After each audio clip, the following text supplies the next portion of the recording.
Oldways presents the African Heritage Diet Pyramid, unveiling a new cultural model for promoting health through heritage. And now I'd like to turn the program over to Sarah Bear-Sinnott, President of Oldways and cookbook author of The Oldways Table. Sarah, welcome to the program, and the audience is all yours. Thank you very much, and thank you all for joining us, and welcome from Oldways and the African Heritage Pyramid Committee to the official introduction of the African Heritage Diet Pyramid, a new healthy eating guide based on the traditional diets of the African Diaspora. I'm Sarah Bear-Sinnott, and we're honored to have introductory comments from one of our African Heritage Committee members, Dr. Walter Willett, Chairman of the Department of Nutrition at the Harvard School of Public Health, a longtime collaborator of Oldways and one of the most influential figures in the nutrition world. Hello, my name is Walter Willett, and I'm Chair of the Department of Nutrition at Harvard School of Public Health. And today, I'm pleased to introduce to you the Oldways African Heritage Dietary Pyramid. Clearly, what we eat has a major impact on our long-term health and well-being. All over the world, diabetes, obesity, hypertension, cardiovascular disease are increasing, and that includes people from African descent right here in the United States. The African Heritage Dietary Pyramid provides a way for people to connect with healthy dietary traditions from the past and enjoy healthy eating right here today. I hope you enjoy learning from and eating from this healthy pyramid. Thank you. Thank you very much, Walter. And before I start my presentation, I want to give you a brief overview of the webinar. I'll start with an introduction to Oldways and then formally introduce the new pyramid and the accompanying resources and plans for the future. I'll be followed by two experts, also members of the African Heritage Committee. Culinary historians, professor and cookbook author Jessica Harris will cover the history and culinary traditions of the African Diaspora. Next, Constance Briggs will discuss the nutritional specifics of the new African Heritage Diet Pyramid. And as you heard, we'll have time for questions and answers after the presentations. Also, before I start, we'd like to acknowledge and thank the Walmart Foundation for providing the grant that made this project possible. Oldways is a nonprofit food and nutrition education organization with a mission to guide people to good health through heritage. We like to say, let the old ways be your guide to good health and well-being. Or as Michael Pollan wrote in the New York Times Sunday magazine, I have yet to hear of a traditional diet from any culture anywhere in the world that is not substantially healthier than the standard American diet. The more we honor cultural traditions in eating, the healthier we will be. You're probably familiar with a lot of our work, the Oldways Table, our cookbook. Also, the Whole Grains Council and Whole Grain Stamp, helping consumers to better health by increasing consumption of whole grains. The Mediterranean Foods Alliance, introducing consumers, increasing consumer awareness about the Mediterranean diet. As we are doing with the African Heritage and Health Program, Oldways brings together experts from different fields. We develop practical and positive programs for consumers, health professionals, retail stores, chefs, food companies, providing reliable and credible information. We're probably best known for our family of traditional, culturally based pyramids, the Mediterranean diet, Asian diet, and Latin American diet pyramid. As I mentioned at the beginning, the African Heritage Pyramid is based on the traditional diets of the African Diaspora, which are Africa, South America, the Caribbean, and the American South. We'll hear more about this from Jessica later. And when we were beginning this project, we found this beautiful image, the Sankofa, which perfectly sums up the essence of this new pyramid and Oldways to go back and take for the future. You'll see this symbol of the bird in a lot of our resources, and also the other Sankofa, the heart Sankofa, is a part of our logo for this project, which is at the bottom left-hand corner. As with all of our projects and the other traditional diet pyramids, it's been a consensus approach. We've brought together experts from different fields. I wish I could tell you more about each one of them. It's been a real pleasure to work with everyone. But just so you know, this well-rounded committee includes experts in nutrition, culinary history, retail, community health, along with those of us from Oldways. Also, this approach has been evidence-based. There are many health studies that point to the power of traditional diets, that chronic diseases increase with a change away from traditional diets. Here are two examples, and we have a number of other studies on our website today. And here, the first official look at the African Heritage Diet Pyramid. While you're taking a look at it, I want to talk a little bit about our goals. We are looking to inspire and support healthy eating in the African American community with heritage as a motivator, something that when we began our committee was really excited about using heritage as a motivator. We want to provide a tool for health professionals, community health professionals, and consumers. And we want to raise awareness about the fabulous foods, dishes, and meals of African heritage, something for all of us. Constance will provide a detailed description of the nutritional aspects of the pyramid, but for now, looking at it, you can see that there's a lot of green. There are greens at the base, the bottom, the food level. Also, there are herbs and spices and tubers, lots of new vegetables. Constance will give you more information, but we're very, very excited about the lushness of these foods.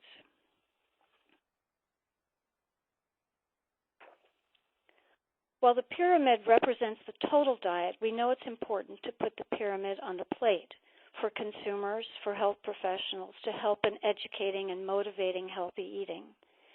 To do this, we created one special plate. We call it a plate of expression. It's an expression of the culture of the healthy dishes and meals of all 4 regions of the African diaspora. There's pumpkin soup from the Caribbean, collard greens that are part of all of the different regions, black-eyed peas with the holy trinity of green pepper, celery, onion from the American South, and okra with peanuts and brown rice. On our website today, we have recipes for 12 plates of expression, 3 from each of the 4 regions of the African diaspora. I won't go through these because you'll hear more about them from Jessica, but you'll see that for each of the 4 regions, we have a soup, a rice and beans dish, and a poultry or fish dish. And many thanks to Jessica for helping us with these plates of expression. Also on our website, we've created a number of resources. This is a brochure that we call African Heritage 101. It's providing basic information about the African heritage diet, the pyramid, 10 steps to health, and information about healthy living. This is available through downloading on our website. Also available on our website, we have other resources, setting up your healthy African American kitchen, a downloadable African heritage grocery list, the 12 recipes that I mentioned, plus a recipe search engine, a food glossary, and then a long list of and description of health studies, as I discussed before. But what's next? Next steps for Phase 2. We're developing partnerships with organizations across the country that work in health and wellness to distribute these resources through existing programs and also to work with them to create new programs. We're working on funding to put these programs that are in the planning stage into action. We're applying for a number of grants and once again acknowledge Walmart's contribution and look forward to working with them in the next phase as well. We're also creating new programs based on the overall umbrella of health through heritage, bringing together all the culturally based traditional diet pyramids. Examples of these programs for African heritage and health are faith-based heritage and health potluck suppers in churches across the country. Working with the United Negro College Fund, we're creating heritage cooking clubs in college campuses. We're looking to create community heritage kitchens, develop home economics curriculum for schools, and this healthcare through heritage program, working with dietitians and physicians, continuing education programs, and distribution of these resources. And now I'm very pleased to hand the podium, so to speak, over to culinary historian extraordinaire Jessica Harris, who will cover the culinary history of the African diaspora and talk about the food. At Oldways, we've been friends with Jessica for many years, and as time went by, and Oldways developed the Mediterranean, Asian, and Latin American diet pyramids, Jessica and our friend Bob Hall kept asking, when are you going to have an African heritage pyramid? And happily, that time is now. Jessica Harris is the author of 12 cookbooks documenting the foods and foodways of the African diaspora. Her most recent book is High on the Hog, a culinary journey from Africa to America. She's written extensively about the culture of Africa in the Americas, lectured widely, and made numerous television appearances. She holds a PhD from NYU and is an English professor at Queens College, City University of New York. She's written a number of articles, including The New Yorker and The New York Times. She's been on television and has recently been named to the Who's Who of Food and Beverage in America by the James Beard Foundation. Jessica has a website, africooks.com. I welcome Jessica. Thank you so much for being here. Thank you, Sarah. This is just wonderful. I am so thrilled to be here. I have long waited and spent, as you know, years poking in the cage. When is it coming? When is it coming? And so the fact that it's here is wonderful. I'd like to start with the first slide that says the African diaspora, but I think one of the things that we tend to do is use the term diaspora. We bandy it about. Let's talk about what that means and what that comes from, even before we go on to speak of the food. And simply, diaspora is a term that means scattering. It originally applied to the scattering of the Jews after the fall of the Second Temple, but it has come to mean the scattering of any peoples throughout the world. And so in terms of the African diaspora, it is the scatterings of Africans from the motherland to various spots on the globe.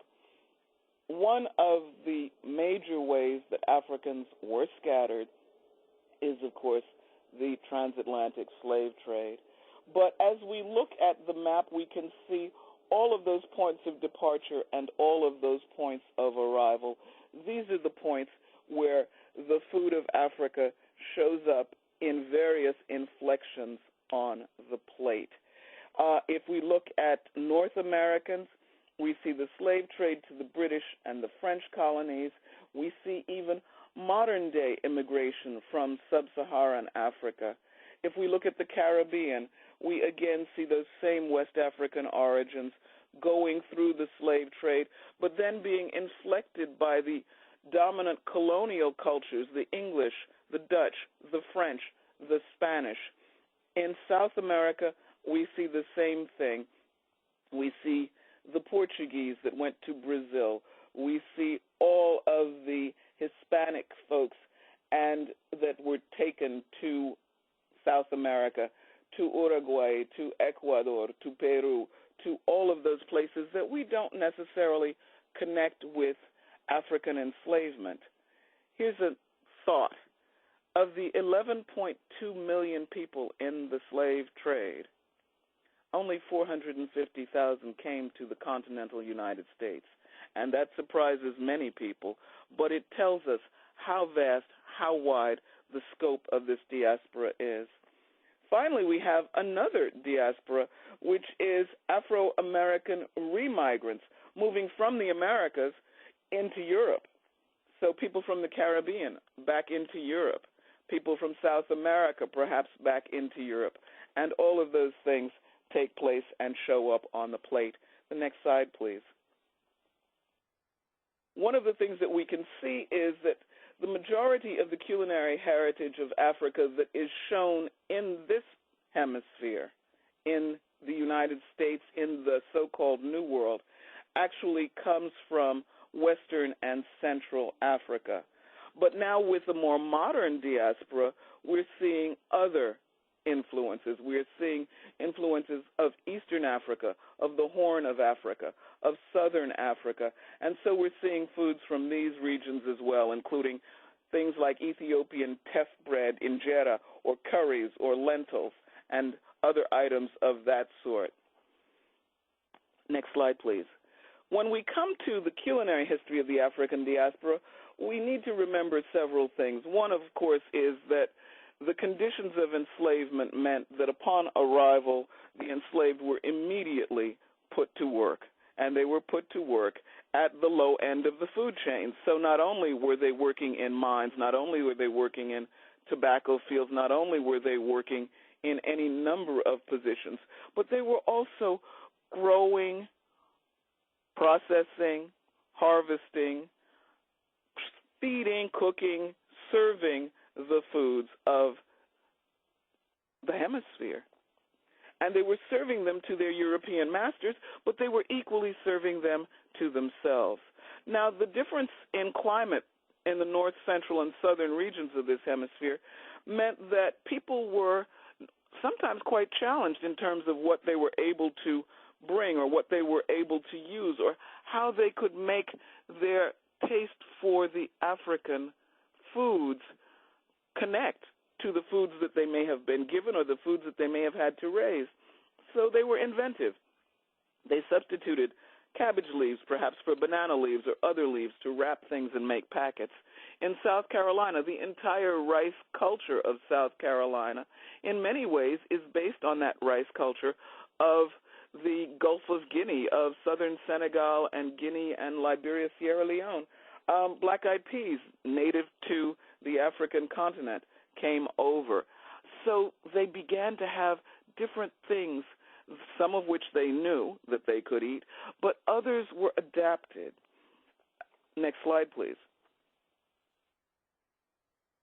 On the African continent itself, European arrivals altered local diets. The Portuguese brought chilies. They brought corn, cassavas, and white potatoes, although they didn't really make a big inroad into Western Africa. But the corn and the cassava and the chilies did, as did the tomatoes and the peanuts, and they became staples of modern African cooking.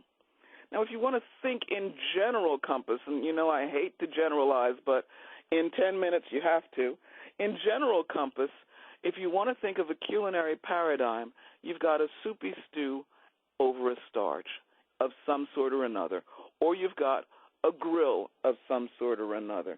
If you begin to think about those things, you begin to think about the diet. During the slave trade, some of those ingredients were brought to the United States. Some were transported from the southern part of the hemisphere to the northern part of the hemisphere. Thus came peanuts.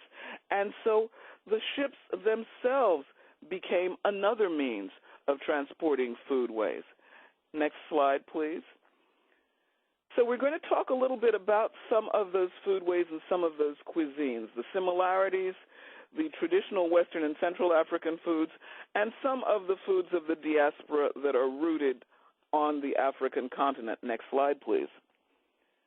If we start to look at the similarities, we can see starches, healthy staple starches, pumpkins, tubers, root vegetables, yams. And when I say yams, I mean the traditional yam, which most people have not seen, not the sweet potato, but the traditional yam, an African yam.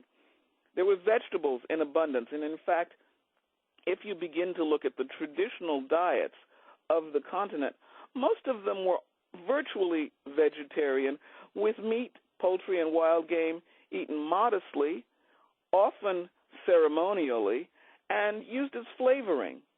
Herbs, teas, fermented drinks were enjoyed moderately, and of course rice and bean dishes, particularly those composed rice dishes, in the area where rice was the staple were cardinal.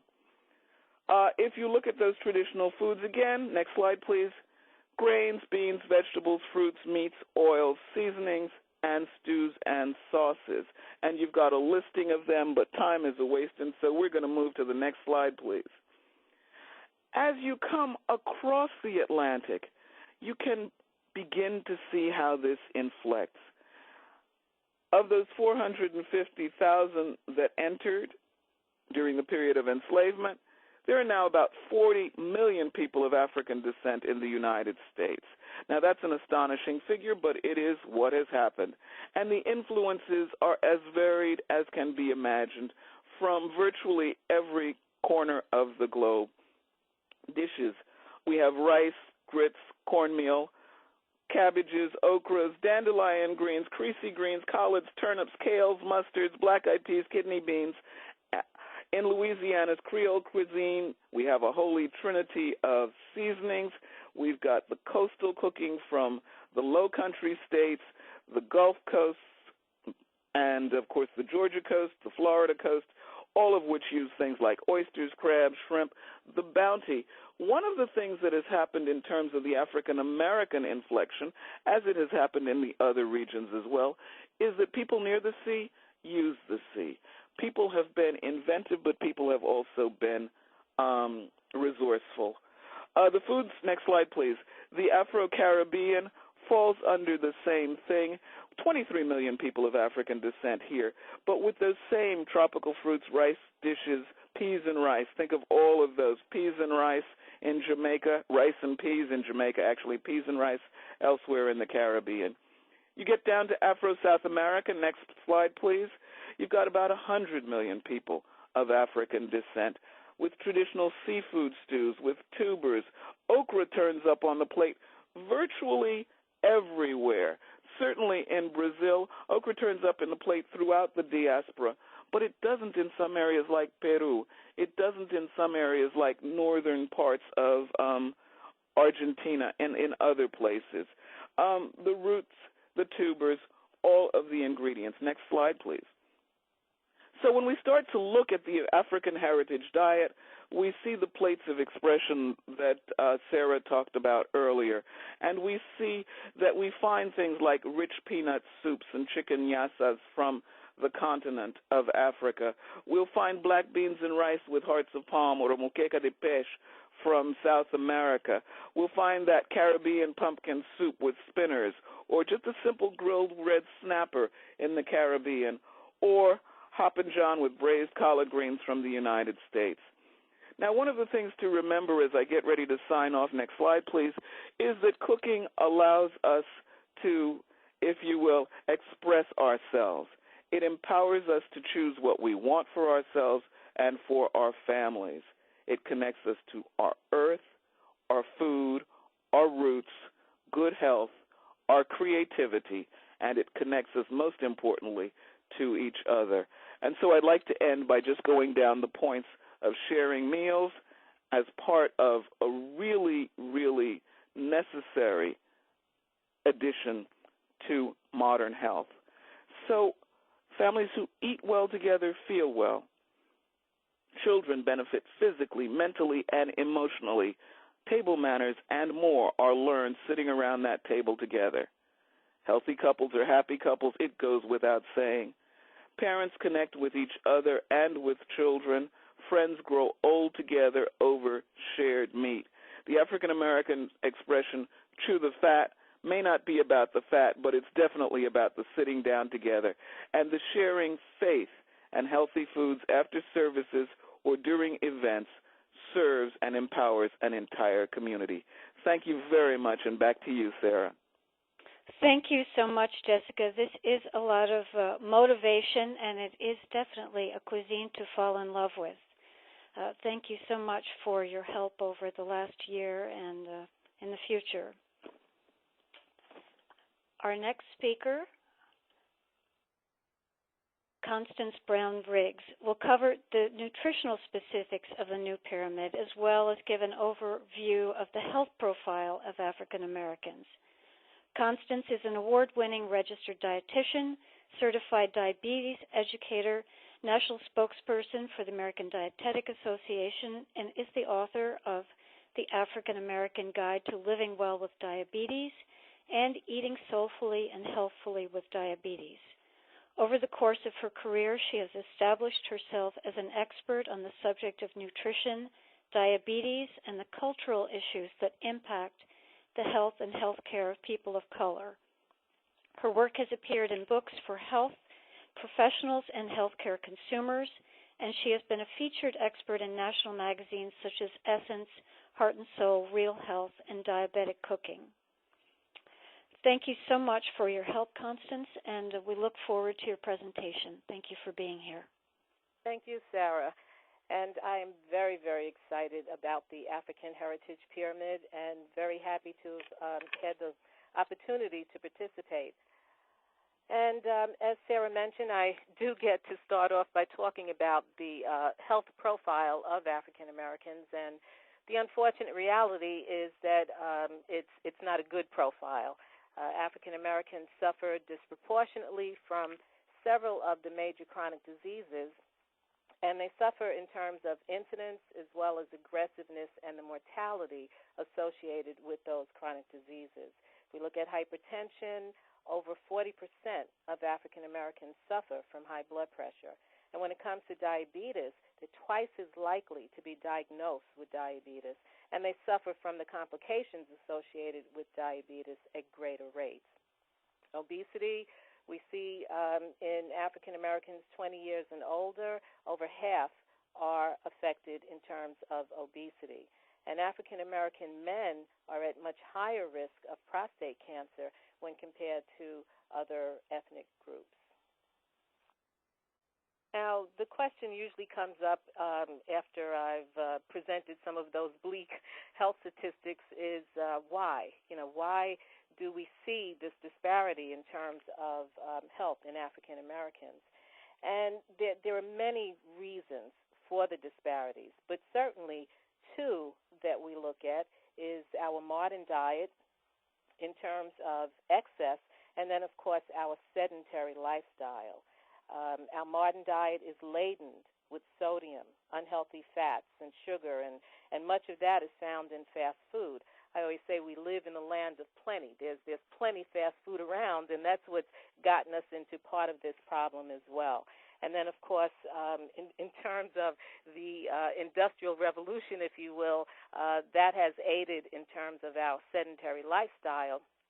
And so we're kind of victims of our own success.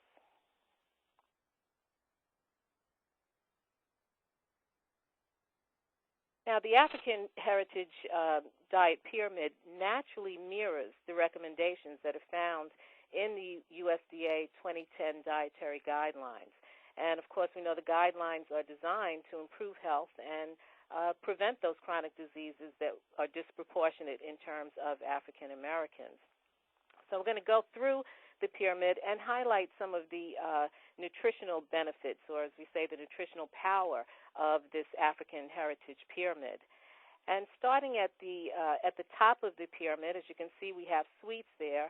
And we know that eating healthy doesn't mean that we have to take the sweetness out of life, but certainly it is something that we want to reserve for those special occasions.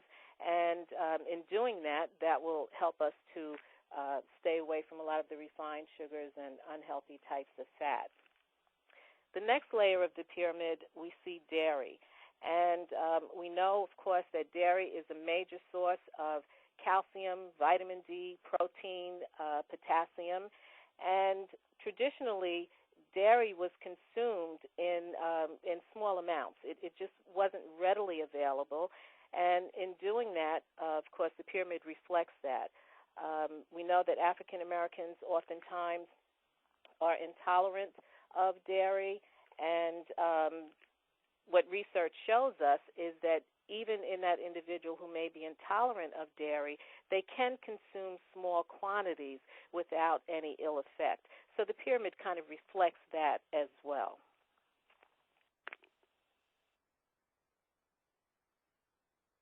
And then we go to the next layer on the pyramid, and here we have poultry, eggs, and other meats.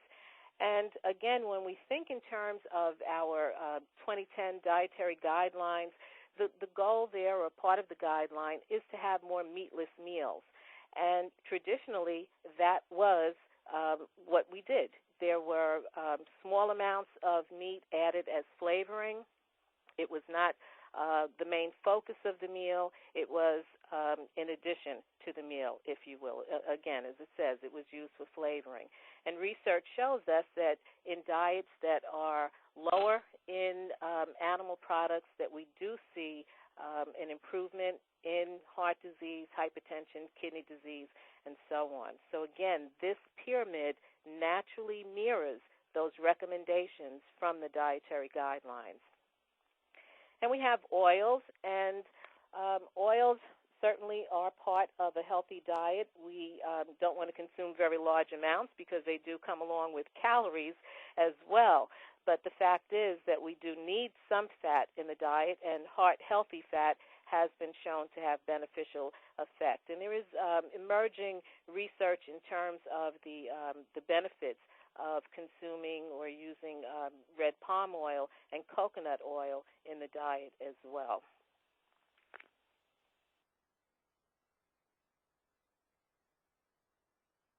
And then on the next layer, we have our fish and seafood.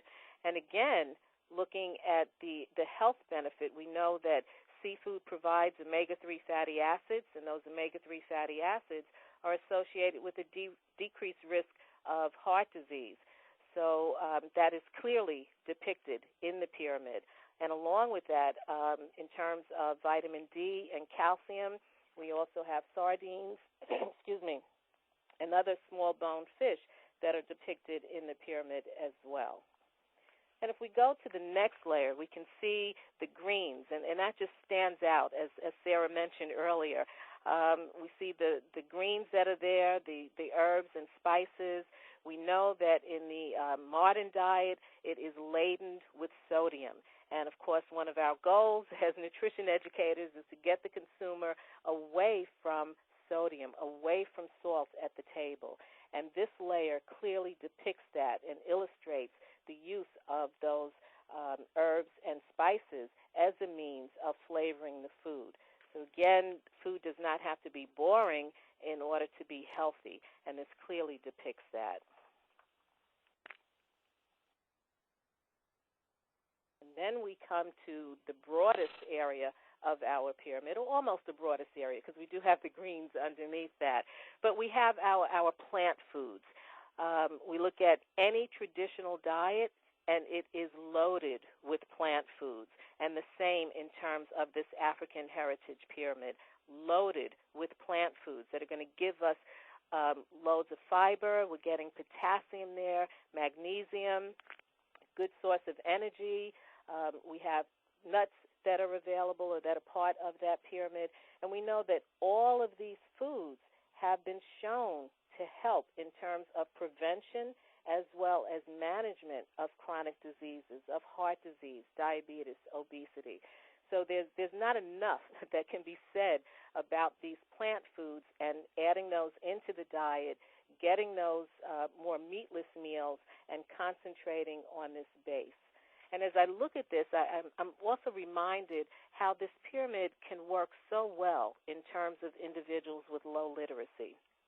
It's clear where they should be getting most of their foods. They can look at this. If they cannot read, they can certainly see the pictures. And again, it clearly shows them what they should be eating, what they should be getting more of in the diet. And then, of course, we have the largest area in the pyramid, and that is our leafy greens. And greens are everywhere. As Jessica went through the whole diaspora and showed us what was in the various regions, we know that greens appear everywhere.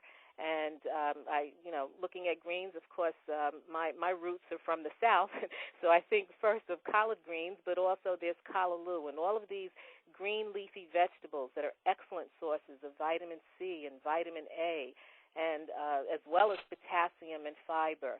So oftentimes people think of greens as being laden with fat and laden with sodium. And one of the things that the African Heritage Pyramid is clearly depicting with all of the additional information that's available is how we can enjoy these greens without all of the sodium, without all of the fat, and reap all of the nutritional benefits that are associated with wonderful greens. And then healthy lifestyle, right? That is at the base of the pyramid. And we know that, the foundation of healthy lifestyle is certainly nutrition, but along with that is exercise and relaxation. And that is what's at the base of this pyramid. As Jessica mentioned, sitting together at the family, enjoying those family meals. It's clearly illustrated. So it's going to remind that individual looking at the pyramid of maybe times past when they did eat together and how they should be eating together at this point in time, and maybe bring back some of those old traditions as well. We know in terms of physical activity that certainly that will help with hypertension, with diabetes, and heart disease. So the pyramid has that holistic approach, looking at the body as well as nutrition and relaxation. And these are the key messages associated with the pyramid. They're all positive messages. It's encouraging that individual to boost the flavor with spices and herbs, and make vegetables the star of your plate. And think in terms of meat as being an addition, flavoring. Have more meatless meals.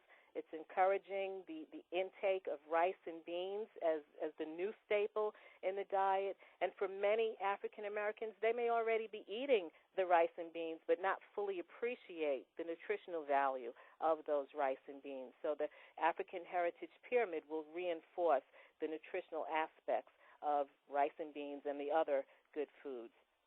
Again, embracing leafy greens beyond just a garnish, but again, filling that plate with the greens, using those herbs and spices that are available.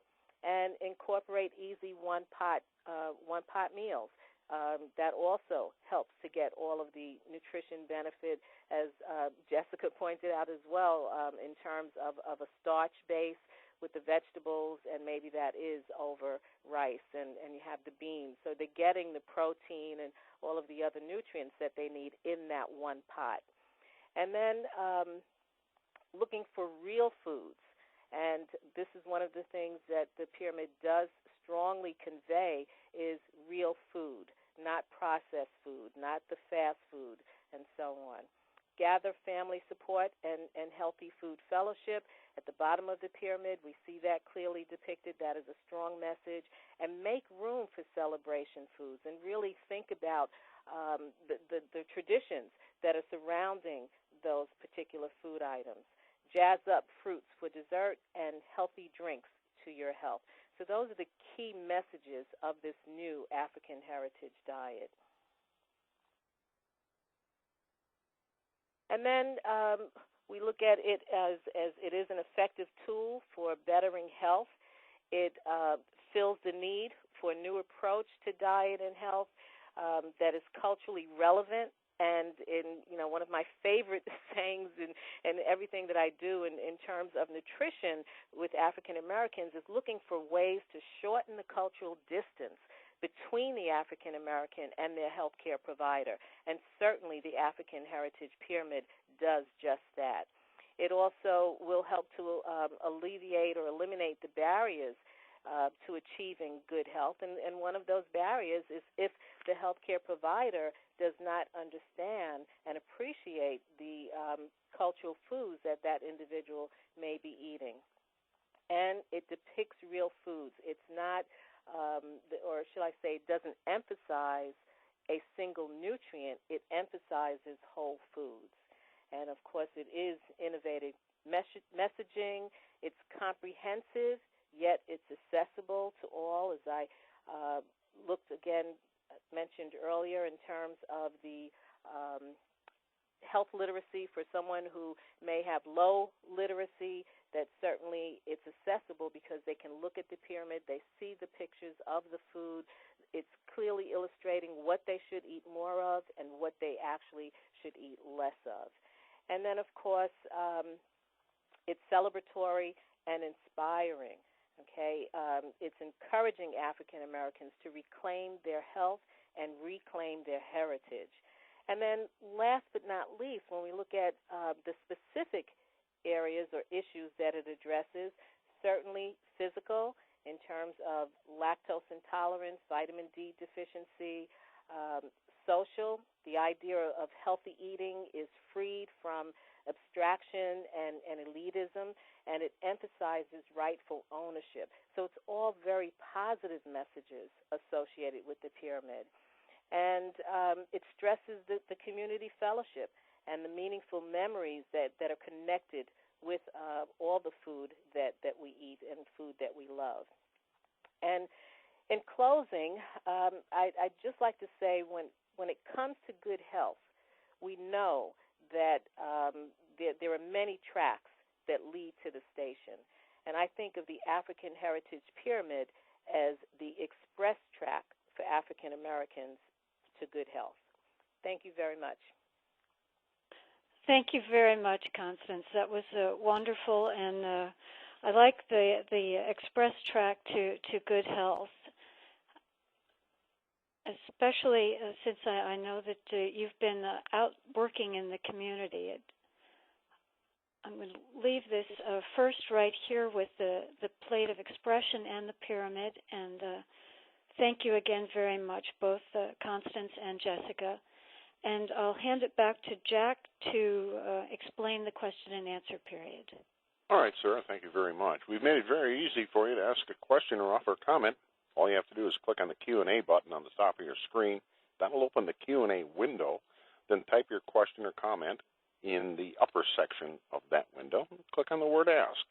You'll receive confirmation that we got your question, and only our panelists will see it, and we'll deal with as many of your questions as time allows. So please take advantage of this great opportunity to interact with our speakers today. And Sarah, with that, I'll turn it back to you for Q&A. Thank you very much, Jack. And I'm going to put up the pyramid for everyone to give a closer look to while we're answering questions. Constance, the first one is for you. How would you give guidance on portion sizes, looking at the pyramid and the other resources that we have available on the Oldways website? How would you give guidance on portion sizes? Well, one of the for individual portion sizes, we do have the tool handout available on the website that can be downloaded. But certainly, we know we can use the hand when illustrating to someone, and those tools that are already readily available. A deck of cards is being, a small serving of meat, about 3 ounces. What fits in the palm of the hand is being approximately a half cup of vegetable. A small apple or orange, about the size of a softball. So we can use all of those things to illustrate portions for the individual. Thank you very much. And another one for you, Constance, from the editor of Today's Dietitian. What advice can you give to mothers who have families who are extremely busy? How can we serve healthier meals when we really don't have time to cook? It really doesn't take a long time to cook a healthy meal. So certainly one thing may be cooking in advance. Oftentimes, traditionally, you think back on maybe on Sunday or Saturday night, they cooked a big meal and had the leftovers throughout the week. So that certainly is one way for a busy mother to have healthy food and have home-cooked meals available for their family. I would also add from Oldways that I think that for mothers, it's as a big part of parenthood as many other parts, and to make it a priority, not just homework, but serving meals and having children cook is an important part of helping children grow up. I will answer another one, which is why is Oldways introducing a pyramid when the USDA has issued My Plate format for nutrition education. At Oldways, we believe that our pyramids, and this one that we're looking at today, provide a look at total diet. And to move on to the plate format, we have these beautiful plates of expression that are actual meals going from the pyramid total diet to the plate, along with recipes that actually do put it on the plate. So that is the best guidance that we think that we should offer. Constance, what would you suggest for healthcare professionals to spread the word about the pyramid? Well, I think when they're dealing with people of African heritage, to certainly use the African Heritage Pyramid as one of their educational tools. I know oftentimes educators are a little apprehensive when it comes to presenting people with specific ethnic educational tools. I've had many make those comments to me, and one of the things is we know from the perspective of getting the best result possible when we're dealing with anyone of any ethnic background, if we're able to present them with tools specifically addressing the foods of their culture. So if you have someone that you're working with of African descent, then certainly this is one of those tools that can be used. And it's something that can be used regardless of what the condition is, whether we're talking about obesity, if we're talking about diabetes, if we're talking about hypertension.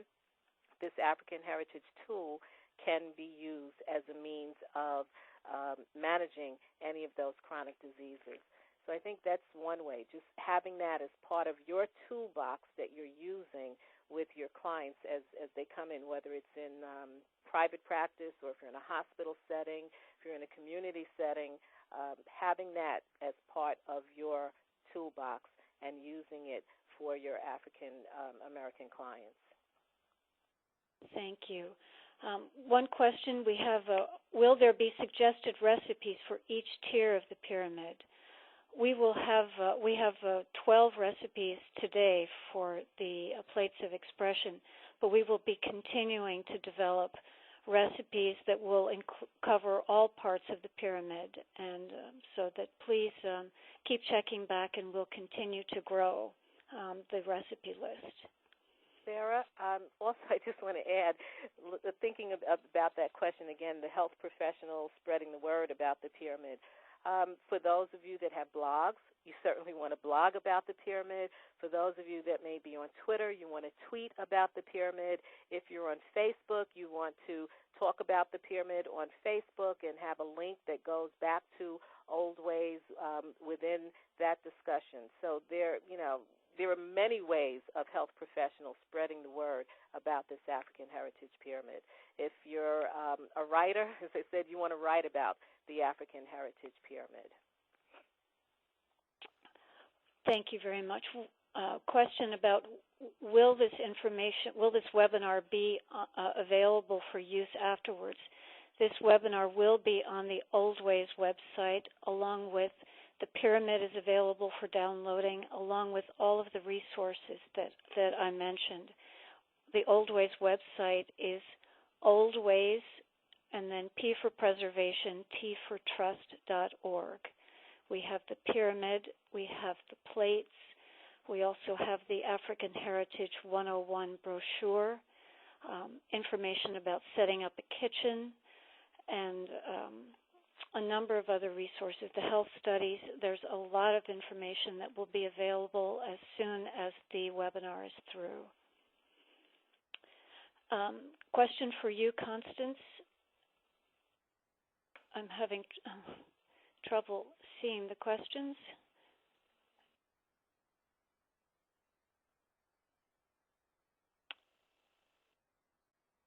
Would you say that African American, excuse me, it's hard to. Is that the question? I'm seeing one question. Would you say that African American heritage foods play a huge role in health disparities for women, such as infant mortality, yes. low birth weight, etc. No, not the African heritage foods. It's the preparation of the food may certainly play a role in terms of health disparities, but not the food. As I went through the pyramid, you can see that the food is rich in vitamins, minerals. It's depicting whole foods. It's not depicting processed foods.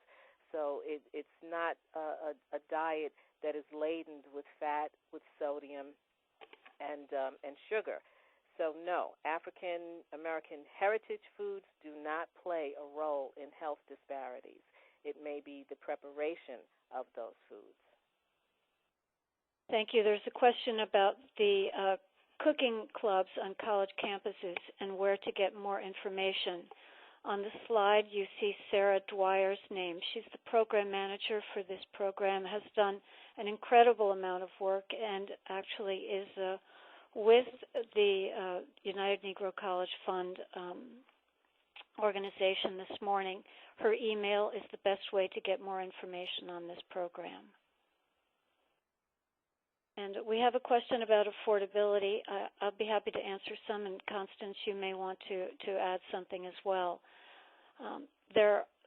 Sometimes fresh foods are more expensive, but there are many options that are canned food is very affordable, and it also can be very healthy. And also these foods can be along with grains, can last a long time, and mixing some grains with vegetables and greens is not that expensive and is a really can feed many people. The recipes are very simple, it's accessible, and we will be addressing the cost issue and pricing out affordable meals as well. Constance, do you have anything to add? Well, certainly, one of the things that can help from the cost perspective is getting foods in season, getting fresh fruits and vegetables in season, buying local, going to your local farmer's market can be very helpful from the cost perspective. And also, the pyramid is emphasizing more plant-based foods, beans, the grains. They're not as expensive as buying meat. So from that perspective, certainly, it is affordable to eat healthy. And I also look at it from the other perspective. People, often say, well, they've got the dollar meal at McDonald's and you can't beat the dollar meal. Well, you're not really getting a bargain from that dollar meal when you're talking about your health. You can't afford not to eat healthy. And beans, whether you're getting dried beans or the canned beans, but certainly dried beans, for an example, can go a long way. Rice and beans is, part of that plant-based diet and at the foundation, and it is not expensive. And meat is used as a flavoring and not as the main entree, and that's going to go a long way as well. So it's not as expensive as one would think. And also adding in tubers as well. Mm-hmm. Sweet potatoes and yams and potatoes as well. We have a question about why this pyramid does not have alcohol on it as the other Oldways pyramids have, the Mediterranean. And, Jessica did mention that there were fermented drinks in some of the traditions. And, Jessica, you can add something in here. The committee felt that the traditions were not the same as those in the Mediterranean, where there's drinking of wine with meals, and a lot of scientific research that talks about wine as a part of a healthy meal, and that in terms of guidance, it was decided that it was best to not include it. It doesn't say not to have any alcohol, but it doesn't add to it or point to it on the pyramid. I mean, I think, if I may, this is Jessica again, that if, it's nothing, everything in moderation, nothing to excess, but the idea of the committee was to put a bottle of bourbon or a bottle of cachaça or a bottle of rum and say, in moderation, gives an incorrect picture as opposed to perhaps putting a bottle of wine and saying this may be healthful. I know that part of the health benefits of the wine even come from the commensality of the food, from the sitting down, taking the time to sip that and enjoy it and savor it and digest. And I think all of those things are part of the issue of that whole idea of food as communion as well as simply food as fodder or fuel. That's great. Thank you so much, Jessica. Constance, do you have a suggestion for the percentage of fat, carbohydrates, and protein for this pyramid? It's really going to be based on the individual that you're working with. We know that in terms of the dietary guidelines, that is the recommendation there as well. We do want to keep fat low. If we look at saturated fat, for an example, that should be less than 10% of total calories. We look at the amount of total fat in the diet. That may vary depending on the individual and how we distribute the other macronutrients, carbohydrate and fat. So there is no ideal percentage. It's based on the individual. And if we just, again, look at the pictorial of the pyramid, it directs us. So for individuals that don't have any health issues, and we're just talking about healthy eating, it clearly depicts that. For those with health issues, we've got to determine that on an individual basis. Again, most patients that I see in my office have diabetes, so I certainly have to deal with the individual, what's going on in terms of their lipid profile, based on their height, their weight, et cetera, determine how much carbohydrate they can have in their diet. So it's very individual. And, Sarah, we have 30 seconds left. The last question was when this African Heritage Diet Pyramid would be available as a poster, and it will be available in the next several weeks at the Oldways website in our store as a poster. We thank you all so very much for joining this. It's like an Oldways mini symposium, nutrition, culinary history, and how-to all in 1 hour. Thank you so much for joining us, and thank you very much to our speakers. Thank you, Constance and Jessica. You're welcome. Thank you. And thank all of you for joining us today. And with that, we conclude today's program, The African Heritage Diet Pyramid, Unveiling a New Cultural Model for Promoting Health Through Heritage, brought to you by Oldways and presented by Sarah Barrett-Sinnott, Jessica Harris, and Constance Brown-Briggs. Today's program is copyrighted in 2011 by Oldways, all rights reserved. Thank you for joining us today. Please enjoy the rest of your day, and you may disconnect from the web now.